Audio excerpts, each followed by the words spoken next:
Nós vamos abrir a palavra do Senhor em Lucas, no capítulo 2 também, dando sequência, né? Sei que os irmãos já ouviram sobre os magos, né? A partir do início do capítulo 2, e hoje vamos mais ao fim. Vimos pela manhã sobre Simeão, sobre Ana, e agora nós vamos ver um pouco sobre o crescimento.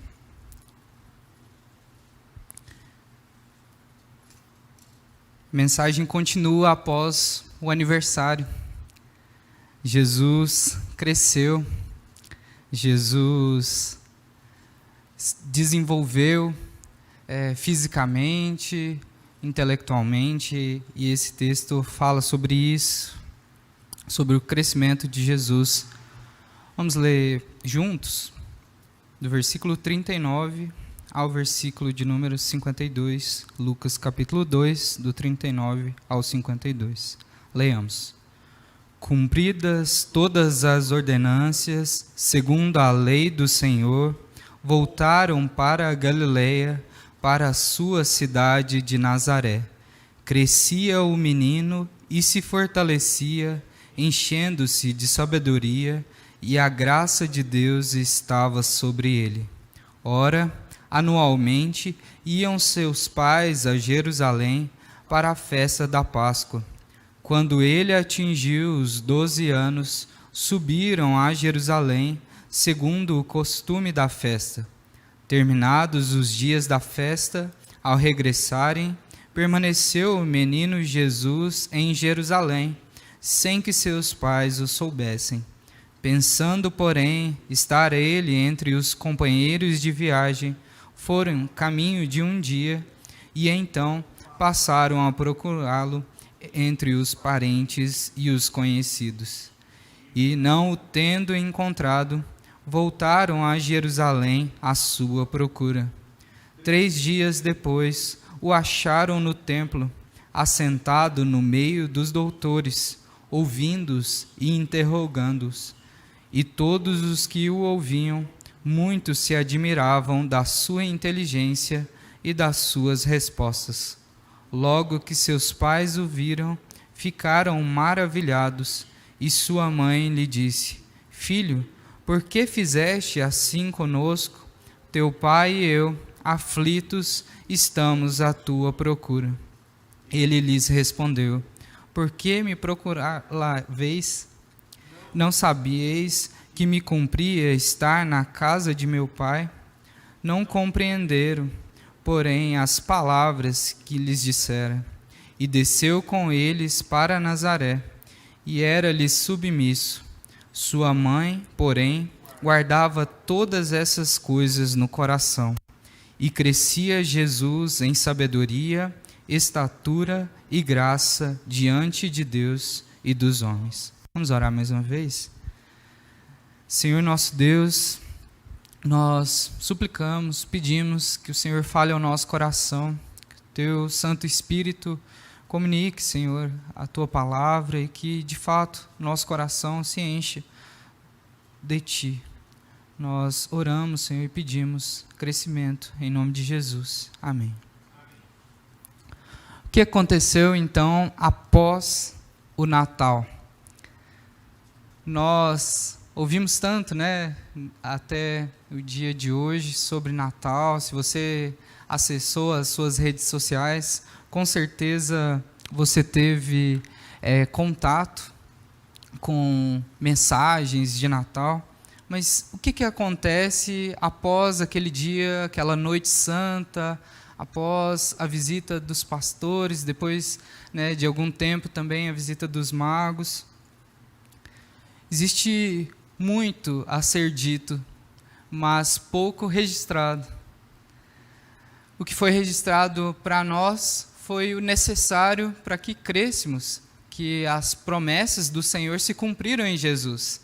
Lucas, né, Mateus, os evangelistas trabalham nessa direção, não para suprir a nossa curiosidade, mas para transmitir a mensagem do Salvador, a mensagem de que aquele menino se desenvolveu, se tornou, né, com seus 30 anos até os 33, o mestre, morreu, ressuscitou, ele é o nosso Salvador. Mas, além dos evangelhos, existem outros livros escritos sobre isso. Nós temos os livros chamados apócrifos, que escrevem sobre isso.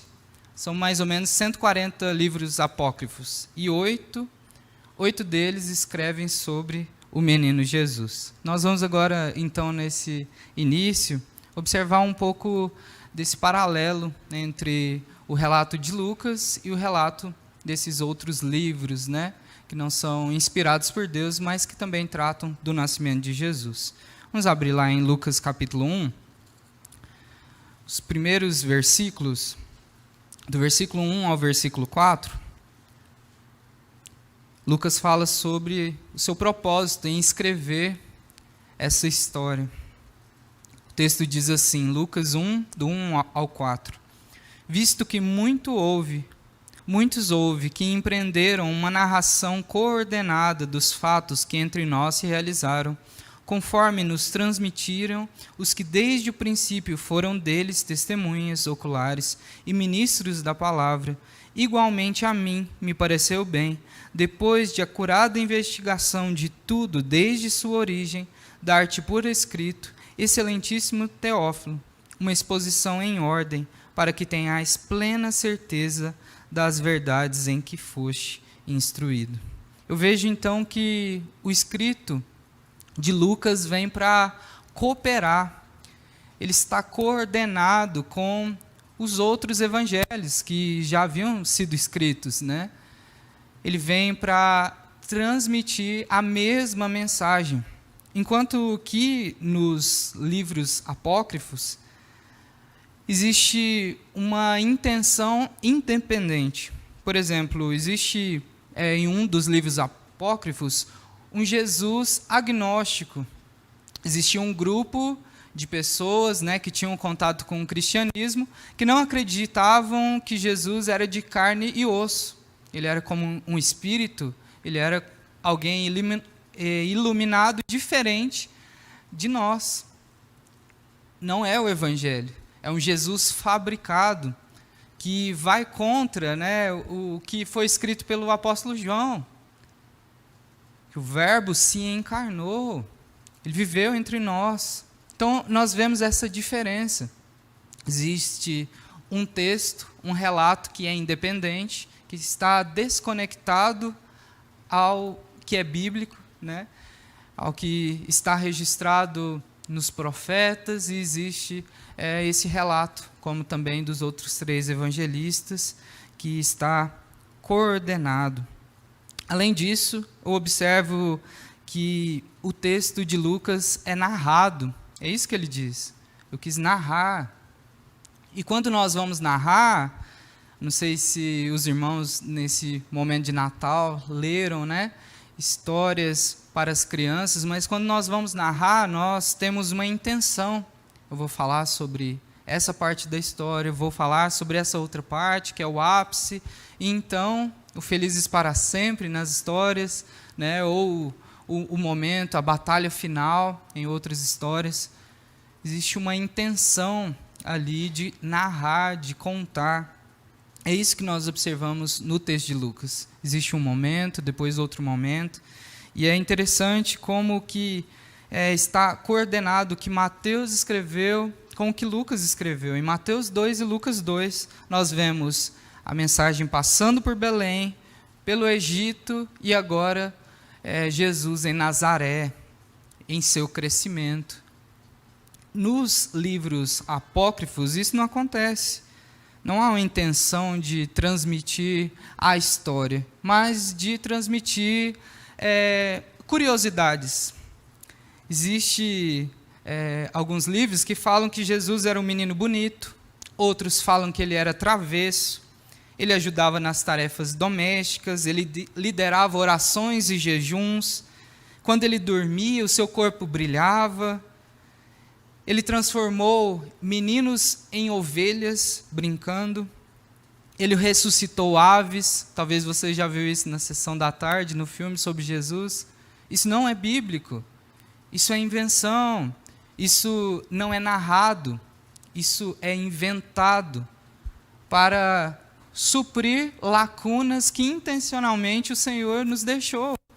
Não importa se o cabelo de Jesus era loiro, não importa o que Jesus fez na sua infância, senão o que foi revelado para nós. E em Lucas nós vemos o que é necessário. Nós vimos o que em Jesus? Que ele cumpriu todas as ordenanças. Pela manhã nós vimos, ao 8º dia, ele foi circuncidado. Aos 40 dias, ele foi apresentado junto com sua mãe, ali no templo. Nós vemos, registros sem propósito nesses outros livros que falam sobre um Jesus não bíblico, mas inventado. Por exemplo, houve um tempo grande que Jesus viveu no Egito. Eles foram para o Egito, porque assim como no período de Moisés, o rei queria matar as crianças menores de 2 anos, então ele vai para o Egito, o Senhor alerta o seu pai para irem para lá, mas o que era intenção do Senhor era cumprir o que Oséias deixou registrado: do Egito chamei meu filho. Então, existe esse momento registrado ali em poucas palavras, que ele foi para o Egito para mostrar que as promessas do Senhor do Antigo Testamento são cumpridas. São cumpridas. E as promessas que virão ainda sobre nós também haverão de ser cumpridas. Eu peguei esses detalhes sobre os livros apócrifos da aula do nosso reverendo Augusto Nicodemos. Ele explica em algumas aulas sobre esses evangelhos apócrifos, que não contam a boa notícia porque inventam. E ao invés de transmitir a verdade, transmitem engano, mentiras. Às vezes até nós nos enganamos por causa dessas outras histórias, escritas mais de 170 anos depois de Jesus ter vindo ao mundo. A gruta de Belém que nós cantamos não é tão estranha do presépio escrito na Bíblia, Até mesmo essa ideia de presépio do mago junto com o pastor, isso tudo não vem da Bíblia, vem dessas ideias, além do que está registrado. Por isso que constantemente eu quis introduzir essa mensagem falando sobre essa diferença. O que acontece após o Natal? Em poucas linhas, o Senhor registra, fala sobre essa infância de Jesus, e é o que nós vamos estudar hoje. Nós temos o registro da salvação, a verdade está sobre nós, não é registro das nossas curiosidades. E olhando para Jesus, nós vamos aprender. O crescimento de Jesus nos direciona a entendermos sua humanidade, submissão e maturidade. Abre mais uma vez o texto de Lucas 2, do versículo 39 ao versículo de 52. Observando essa característica do crescimento de Jesus, no versículo 39 e 40, eu vejo essa realidade. Jesus foi homem mesmo. Ele passou pelas mesmas coisas que nós passamos. Nós vemos ritos, ordenâncias sendo cumpridos na vida de Jesus. Aqui nós vemos, Jesus sendo apresentado, Jesus sendo circuncidado, e se nós vivêssemos naquela época, nós também passaríamos por isso. Hoje há um novo selo, Nós pertencemos ao povo de Deus, somos introduzidos através do batismo, e nós precisamos passar por esse momento. Jesus também passou por esse momento. Apresentar, trazer as crianças à igreja, todas essas ordenâncias, guardar o dia do Senhor, nós devemos seguir os passos daquele que é o nosso Salvador, mas que se fez homem. Jesus respirou, Jesus se mudou, olha aí, da Galileia para Nazaré, coisas que nós passamos. Jesus viveu a mesma realidade humana que nós passamos. Nós escutamos em alguns lugares, né, algumas pessoas se desculpando, falando que errar é humano. Jesus foi totalmente homem e não errou. Existem coisas que fazem parte da nossa natureza e existem coisas que não. O crescimento faz parte da nossa natureza. É impossível, né, que alguém encontre um poço, né, do rejuvenescimento, né, possa de alguma forma voltar alguns anos, né? Não, faz parte. A gente nasce bebê, a gente cresce criança, a gente faz barulho na igreja, né? E chega um tempo que a gente está dando bronca nas crianças que estão ao redor, corrigindo. Nós nos casamos, nós nos relacionamos com parentes, amigos. Jesus passou por isso. Isso é humano. Errar, não. Nós somos pecadores. Além de humanos, nós somos pecadores. Mas não põe isso na conta da humanidade. Jesus viveu um perfeito homem aqui na terra. Ele cumpriu todas as ordenanças. O que precisava ser feito, ele fez. E nós devemos seguir o nosso mestre nisso. Além disso, o texto fala que ele crescia e se fortalecia. Aqui o texto em português não mostra a beleza que esse trecho do versículo 40 traz. Se fortalecia, enchia de sabedoria. Na verdade, isso aqui está no passivo. E eu, estudando o texto e convivendo lá na casa do pastor, né, vendo o Vinícius sendo alimentado. É isso que acontece com Jesus. Jesus se fortalecia, mas não era ele que se fortalecia, ele era fortalecido. E nós precisamos entender isso, da realidade humana. Nós somos fortalecidos. Nós somos como se os professores estivessem nos ensinando, né? A verdade é revelada, nós vamos aprendendo, nós vamos nos enchendo de sabedoria. E Jesus, ele escolhe seguir esses passos. Imagina, né, o Criador aprendendo com José como lidar com a madeira. Aprendendo a comer, aprendendo, né, a fazer as coisas do cotidiano. Essa é a nossa realidade. Nós somos fortalecidos, nós nos enchemos de sabedoria e cada dia que passa, nós vamos seguir nessa direção. Existe uma conexão muito grande no final do versículo 40, quando fala a graça de Deus estava sobre ele. A força e sabedoria são graça de Deus. É Deus quem nos fortalece, é Deus quem nos faz sábios. Jesus mostra isso ali, o seu crescimento. O Senhor Jesus cresceu em nosso meio, cresceu humano. Além disso, o seu crescimento aponta para a sua submissão. Agora um texto maior, do versículo 41 ao versículo 51. Um texto longo, né? Mas eu quero que os irmãos se atentem a essa realidade da submissão de Jesus.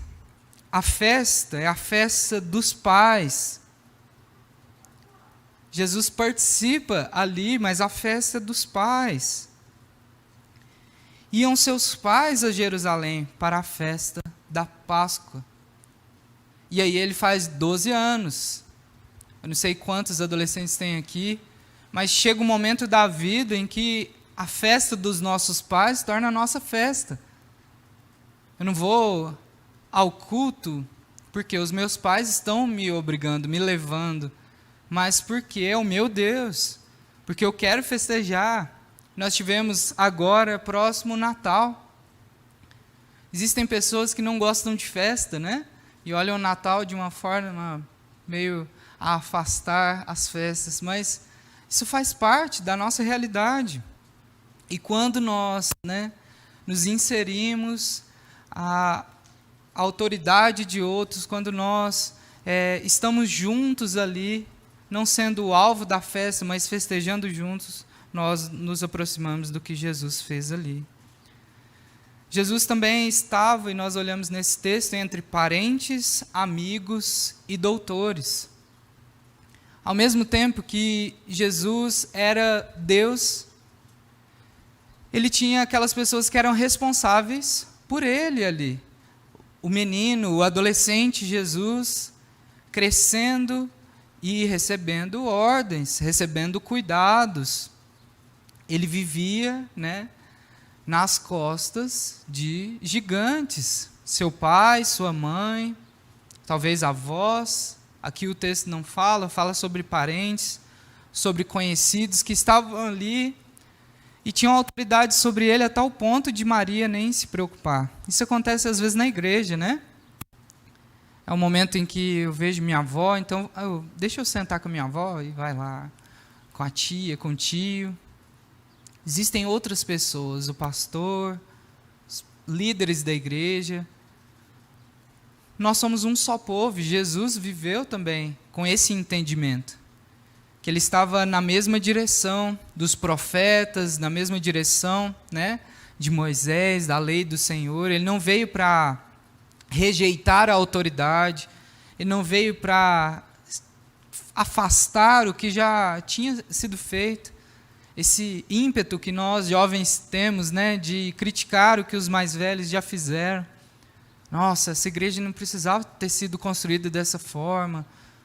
Eu acho que o conselho da igreja decidiu errado fazer isso, fazer aquilo. Isso é bobagem. Nós devemos entender o nosso lugar, sermos submissos, vivermos sobre a autoridade de outros até o momento em que nós seremos os líderes da igreja. Eu acho estranho, os irmãos devem ter achado estranho, um jovem, pastor. Mas essa é a realidade. Os pastores que hoje, já estão com seus cabelos brancos foram sendo inseridos e a igreja vai formando a liderança. Assim como no lar também, os filhos vão aprendendo com os seus pais como liderarem uma casa, até o momento que vão ter também o seu momento de liderança. Jesus viveu submisso ali. Até quando nós pensamos, que Jesus não estava respeitando muito a autoridade dos seus pais, nós vemos que a realidade é que ele era submisso. Quando vai falar sobre os doutores, por exemplo, o versículo 46 fala que ele os ouvia e os interrogava. E depois, no versículo 47, que fala sobre as suas respostas, sobre a sua inteligência. Então nós vemos, que Jesus estava desenvolvendo ali o raciocínio, os links, o crescimento ali fazia parte do respeito às autoridades, aos mestres, aos doutores que estavam ali. Quando nós vemos, ele falando para Maria: por que você estava me procurando? Você não sabia que estava escrito, iria se cumprir, que eu deveria estar na casa de meu pai? Parece que é uma resposta meio torta, mas não. O texto em seguida fala que em tudo, ele era submisso. O versículo 51 fala sobre isso. É esse Jesus que mesmo na infância nos ensina tanto. Ele que tinha toda a autoridade, e que no momento oportuno do seu ministério, ele exerce a sua autoridade. Ele, nesse momento de transição do seu nascimento até o ministério, ele respeita as autoridades, ele entende que ele estava submisso e ele tinha satisfação em ser submisso. Ele era submisso aos seus pais, porque ele sabia que isso era correto. Ele era submisso às autoridades religiosas porque ele sabia que isso era correto. E nós devemos ser. Mesmo quando você achar, né, que a ideia dos seus pais, que a ideia da liderança da igreja, do país, não é a melhor ideia, que você seja submisso, assim como Jesus. E o último versículo fala sobre a maturidade. Quando está escrito estatura, é o sentido de maturidade. Jesus crescia. Jesus crescia. Como assim, né? Em valor, em glória, o mesmo Jesus. Tanto no seu nascimento como na sua ressurreição, o mesmo Jesus. Mas no que é visto, o seu crescimento físico, intelectual, a sua parte humana é real, é como nós, um como nós. E Hebreus fala, né, nós temos um sumo sacerdote humano. Que maravilhoso é ver. E existem esses 3 pontos, né, sobre a sabedoria, a estatura e a graça. Lá no versículo 40, eu fiz questão de ressaltar que a força e a sabedoria estavam conectados à graça do Senhor, porque lá está como uma ação passiva. Mas aqui é o entendimento natural mesmo que vemos na língua portuguesa, em ele crescer e se esforçar e desenvolver quanto à sabedoria, em haver esse crescimento, essa maturidade física, em haver também esse crescimento espiritual, e aqui a graça representa isso. Jesus crescia nesses pontos. E é tão importante nós percebermos que Jesus intencionalmente vive essa realidade para nos mostrar um modelo de que nós também precisamos crescer, não em uma só área. Lá em Minas Gerais, quando nós vamos falar que alguém é muito rico, um fazendeiro, alguém assim, nós falamos que é uma pessoa forte. Nossa, ele é forte. Mas nós vemos na palavra do Senhor que essa força não vem de nós, é a graça do Senhor. Quem vai nos dar sabedoria, quem vai nos dar inteligência, quem vai nos dar essa estatura, essa força física, é o Senhor, mas depende de nós. Na santificação depende de nós, para que cresçamos. Talvez alguns irmãos aqui já se acham crescidinhos. Alguns já têm quase 2 metros. Alguns já estão já maduros, né? Mas no reino de Deus há sempre tempo de crescimento. Se o Senhor ainda não te buscou, é porque você ainda pode crescer. Seja em sabedoria, se você mesmo já adulto ainda age na prática de maneira equivocada, é possível aprender.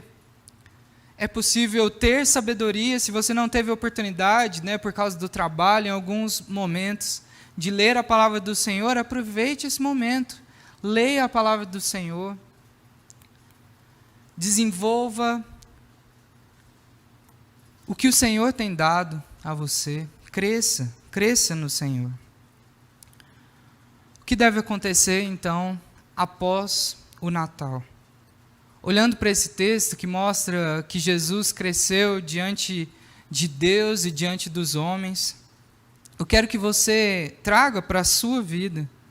Eu quero que você pare um pouco para pensar na sua vida, sua família, trabalho, serviço religioso, e que você aplique essa mensagem ao seu coração. O crescimento de Jesus aponta para nossa humanidade. Entenda que é preciso que você cresça no nosso meio. É necessário que você em um momento da vida, tenha os seus cabelos brancos, que você seja avô, avó. É necessário, né, que as crianças cresçam e vão para a UPA, é necessário que os adolescentes vão para o UMP, é necessário que a gente desenvolva família, é necessário que a gente largue o videogame de lado, é necessário que a gente assuma as responsabilidades, é necessário que a gente cresça em nossa humanidade. E é interessante essa questão, eu falei o videogame, né? Alguns estão entrando nessa área da tecnologia agora, né? Enquanto que as crianças parece que de forma instantânea já aprendem, os mais velhos estão desenvolvendo na humanidade atual agora, com esses relacionamentos que nós temos à distância, comunicarmos, termos acesso, termos essa expansão tecnológica, nos ensina que nós podemos crescer. Nós podemos crescer. O nosso alcance pode crescer, o nosso jeito de lidar uns com os outros é possível crescer. Jesus, ele era perfeitamente humano. E eu acho que você ainda não chegou a esse ponto. É possível. Se você tem problema com a sua língua, que você cresça, que você deixe esse problema para lá. Se você está com dificuldade no seu trabalho, que Deus te dê sabedoria para que você saiba lidar. Se você se sente fraco, que Deus te deixe forte. Que a graça do Senhor inunde a sua vida e que a humanidade, que nós, homens, mulheres, que possamos seguir o exemplo do nosso Senhor Jesus. Ele cumpriu tudo o que precisava ser feito, ele fez. Se é necessário, né, tirar o lixo e levar para a rua, que a gente faça. Que a gente assuma as nossas responsabilidades, as dificuldades que a vida nos impõe. Se é preciso, né, pagar o preço, se é preciso fazer um pouco mais, que Deus nos dê maturidade, que Deus nos faça crescer. Olhando para a submissão de Jesus, nós vemos que Jesus cresceu em família. Jesus não se casou, mas ele não se sentiu só, porque ele vivia essa harmonia, ele vivia nesse meio totalmente, né, completamente. Não lhe faltou nada. Ele foi completamente humano, porque ele soube, né, mesmo essa parte da existência não estando, né, na sua realidade, ele soube suprir, sendo o esposo da igreja, sendo ali aquela pessoa que tinha uma conexão talvez maior ainda do que a de sangue, ou do compromisso religioso, do compromisso civil. Quando algumas pessoas vão chamar Jesus, sua mãe, seus irmãos estão lá fora, ele fala, vocês são. O apóstolo Paulo fala, né, para Timóteo, para Tito, que as mulheres mais velhas seriam e deveriam ser tratadas como mães, as jovens como irmãs, os homens como pais, e é isso que acontece. Talvez você passou o Natal sozinho, mas você não estava sozinho, porque de forma espiritual, nós somos um. Se nós entendemos que nós estamos submissos à missão do Senhor, nós entendemos a autoridade dos homens mais velhos, que devem ser tratados como nossos pais, das mulheres mais velhas como mães. Devemos entender e olhar uns pelos outros com um amor puro, um amor leal, porque nós somos uma família. Nós devemos aprender a falar, ouvir. Sabemos que Jesus, ele foi eternamente gerado do Pai. É isso que a doutrina nos ensina. Sabemos que ele cresceu em família, ele cumpriu sua missão. E nós? Nós somos de alguém. Valorize a geração. Valorize, porque você procede de alguém. Você foi gerado por alguém. tanto fisicamente como espiritualmente, alguém te trouxe a mensagem. Nossa irmã orou, né, pelos missionários. Lembre-se, agradeça que você está submisso a uma realidade. Agora nós somos a igreja militante, mas houve, tanto em Indaiatuba como em outros lugares do nosso país, irmãos nossos que estavam levando a mensagem adiante. Jesus cumpriu sua missão. Agora é sua vez. Devemos seguir na mesma direção. Jesus, ele cresceu, por fim. Cresceu diante de Deus e dos homens. Nós também devemos crescer diante de Deus e diante dos homens. Existem algumas pessoas que levam apenas para o lado espiritual. Deus sabe quem eu sou. Eu sei que eu não sou assim, mas as pessoas olham para mim só dessa forma, como um imoral. As pessoas acham que eu sou fofoqueiro, e isso e aquilo, não sei o quê. É necessário esse duplo sinal. Nós precisamos trabalhar nas duas direções. Assim como um pastor precisa ser chamado por Deus e chamado também pela igreja, nós, em nossas missões, em nossos trabalhos, se você quer ser reconhecido como um bom pai, seja um bom pai. De forma silenciosa. O bom velhinho, um homem chamado Nicolau, generoso, trabalhou na vida de várias pessoas. Ele ajudou 2 moças, talvez por isso veio essa ideia de Papai Noel. Moças que eram órfãs e que precisavam de dinheiro, porque senão seriam vendidas como escravas. E ele, um homem santo, um homem de Deus, pegou o dinheiro, depositou na casa daquelas mulheres, e elas tinham então dinheiro para dote, poderiam se casar, poderiam se desenvolver. No Natal esse homem é lembrado, um homem que era cristão. Nós seremos lembrados em nossas atitudes. Nós devemos cuidar dos menores, nós devemos instruir os jovens, nós devemos cumprir com nossas responsabilidades e, naturalmente, nós vamos crescer diante de Deus e diante dos homens. Nós devemos ser generosos, nós devemos ser proativos, nós devemos desenvolver. Nós fomos criados para sermos homens e mulheres de Deus. Nós vimos em Lucas 2, do 39 ao 52, esse momento de crescimento de Jesus. Talvez eu não veja como eu vi, né, o crescimento dos meus sobrinhos, do tempo, né, das férias passadas para essas férias, vi o desenvolvimento deles, né? Vinícius quase andando já, né? O Murilo já com seus raciocínios. Talvez as pessoas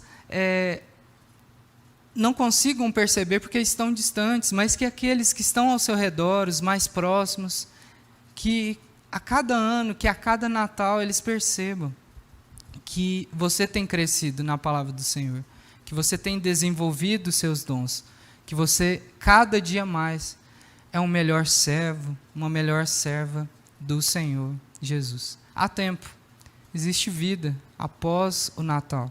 Então que a gente, né, arregace as nossas mangas, que a gente esteja disposto a servir, a crescer no Senhor. Vamos